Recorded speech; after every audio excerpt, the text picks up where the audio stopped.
ಇನ್ನು ರಾಜ್ಯದ 2 ಕ್ಷೇತ್ರಗಳಲ್ಲಿ ಬೈ ಎಲೆಕ್ಷನ್ ಬಿಸಿ ದಿನದಿಂದ ದಿನಕ್ಕೆ ಏರ್ತಾ ಇದೆ. ದಾವಣಗೆರೆಯಲ್ಲಿ ಬಿಜೆಪಿ ನಾಯಕರ ಪ್ರಚಾರ ತೀವ್ರಗೊಂಡಿದೆ. ದಾವಣಗೆರೆ ದಕ್ಷಿಣ ಕ್ಷೇತ್ರದ ಕುರುಬರಕೇರಿಯಲ್ಲಿ ಬಿಜೆಪಿ ನಾಯಕರ ಕ್ಯಾಂಪೇನ್ ನಡೀತಾ ಇದೆ. ಬಿಜೆಪಿ ಅಭ್ಯರ್ಥಿ ಶ್ರೀನಿವಾಸ ದಾಸಕರಿಯಪ್ಪ ಅವರಿಗೆ ಹಲವರು ಸಾಥ್ ಕೊಟ್ಟಿದ್ದಾರೆ. ಬಿಜೆಪಿ ಜಾತಿ ಪಕ್ಷ ಎಂಬ ಸಿಎಂ ಹೇಳಿಕೆಗೆ ದಾಸಕರಿಯಪ್ಪ ಕಿಡಿಕಾರಿದ್ದಾರೆ. ಶ್ರೀನಿವಾಸ ದಾಸಕರಿಯಪ್ಪ ಸಿಎಂ ಸಿದ್ದರಾಮಯ್ಯ ಹೇಳಿಕೆಗೆ ಮೇ 4ರಂದು ಉತ್ತರ ಸಿಗುತ್ತೆ ಅಂತ ಹೇಳಿ ಆತ್ಮವಿಶ್ವಾಸದಿಂದ ಹೇಳಿಕೆ ಕೊಟ್ಟಿದ್ದಾರೆ. ಬಿಜೆಪಿ ಪರ ಒಳ್ಳೆಯ ವಾತಾವರಣ ಇದೆ ಅಂತ ಶ್ರೀನಿವಾಸ ದಾಸಕರಿಯಪ್ಪ ಹೇಳಿದ್ದಾರೆ.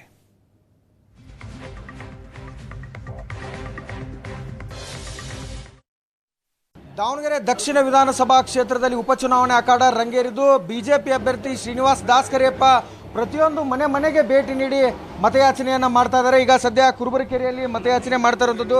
ಸರ್, ಹೇಗಿದೆ ವಾತಾವರಣ? ಚೆನ್ನಾಗಿದೆ, ತುಂಬ ಚೆನ್ನಾಗಿದೆ. ಮನೆಯ ಮಗನಿಗೆ ಸ್ವಾಗತ ಕೊಟ್ಟಂಗೆ ಸ್ವಾಗತ ಕೊಡ್ತಾ ಇದ್ದಾರೆ. ಮನೆ ಮಗ ಬಂದ ಅಂತೇಳಿ ಕರೆದು ಗೌರವಿಸ್ತಿದ್ದಾರೆ. ಒಂದು ಒಳ್ಳೆಯ ವಾತಾವರಣ ಇದೆ. ಸರ್, ಬಿಜೆಪಿ ಅವರು ಬಿಜೆಪಿ ಜಾತಿ ಪಕ್ಷ, ಕಾಂಗ್ರೆಸ್ ಜಾತ್ಯತೀತ ಪಕ್ಷ, ಹೀಗಾಗಿ ಕಾಂಗ್ರೆಸ್ಗೆ ಮತ ನೀಡಿ ಅಂತ ಸಿದ್ದರಾಮಯ್ಯನವರು ಪ್ರಚಾರ ಮಾಡ್ತಾ ಇದ್ದಾರೆ ದಾವಣಗೆರೆಯಲ್ಲಿ.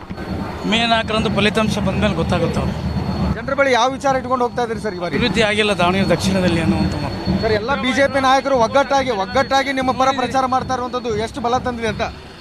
ಹುಮ್ಮಸ್ ಬಂದಿದೆ, ಬಲ ಜಾಸ್ತಿ ಆಗಿದೆ. ಭಾರತೀಯ ಜನತಾ ಪಾರ್ಟಿ ಕಾರ್ಯಕರ್ತರಲ್ಲಿ ಕೂಡ ಒಲವು ಹೆಚ್ಚಾಗಿದೆ.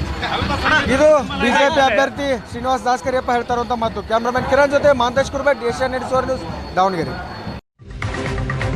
ದಾವಣಗೆರೆ ದಕ್ಷಿಣ ಕ್ಷೇತ್ರದ ಬಿಜೆಪಿ ಅಭ್ಯರ್ಥಿ ಶ್ರೀನಿವಾಸ ದಾಸಕರಿಯಪ್ಪ ಪರವಾಗಿ ಸಿಟಿ ರವಿ ಕ್ಯಾಂಪೇನ್ ನಡೆಸಿದ್ದಾರೆ. ದಾವಣಗೆರೆ ದಕ್ಷಿಣ ಕ್ಷೇತ್ರದ ಕುರುಬರಕೇರಿಯಲ್ಲಿ ಅಬ್ಬರದ ಪ್ರಚಾರವನ್ನ ನಡೆಸಲಾಗಿದೆ.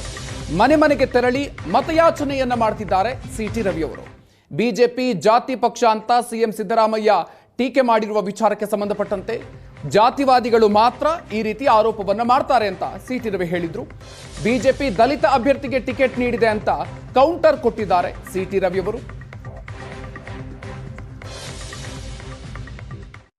ಕಮಲ ಅರಳೋದು ನಿಶ್ಚಿತ.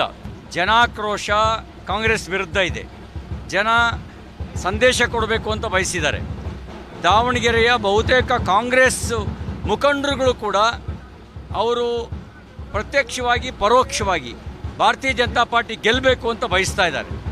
ಹಾಗಾಗಿ ಶ್ರೀನಿವಾಸ ದಾಸಕರಿಯಪ್ಪ ಜನರ ಆಶೀರ್ವಾದದಿಂದ ವಿಧಾನಸಭೆಗೆ ಶಾಸಕರಾಗಿ ಹೋಗ್ತಾರೆ. ಬಿಜೆಪಿಯ ಕಮಲ ಅರಳೋದು ನಿಶ್ಚಿತ. ಜನಾಕ್ರೋಶ ಕಾಂಗ್ರೆಸ್ ವಿರುದ್ಧ ಇದೆ. ಜನ ಸಂದೇಶ ಕೊಡಬೇಕು ಅಂತ ಬಯಸಿದ್ದಾರೆ. ದಾವಣಗೆರೆಯ ಬಹುತೇಕ ಕಾಂಗ್ರೆಸ್ ಮುಖಂಡರುಗಳು ಕೂಡ ಅವರು ಪ್ರತ್ಯಕ್ಷವಾಗಿ ಪರೋಕ್ಷವಾಗಿ ಭಾರತೀಯ ಜನತಾ ಪಾರ್ಟಿ ಗೆಲ್ಲಬೇಕು ಅಂತ ಬಯಸ್ತಾ ಇದ್ದಾರೆ. ಹಾಗಾಗಿ ಶ್ರೀನಿವಾಸ ದಾಸಕರಿಯಪ್ಪ ಜನರ ಆಶೀರ್ವಾದದಿಂದ ವಿಧಾನಸಭೆಗೆ ಶಾಸಕರಾಗಿ ಹೋಗ್ತಾರೆ. ಬಿಜೆಪಿಯ ಕಮಲ.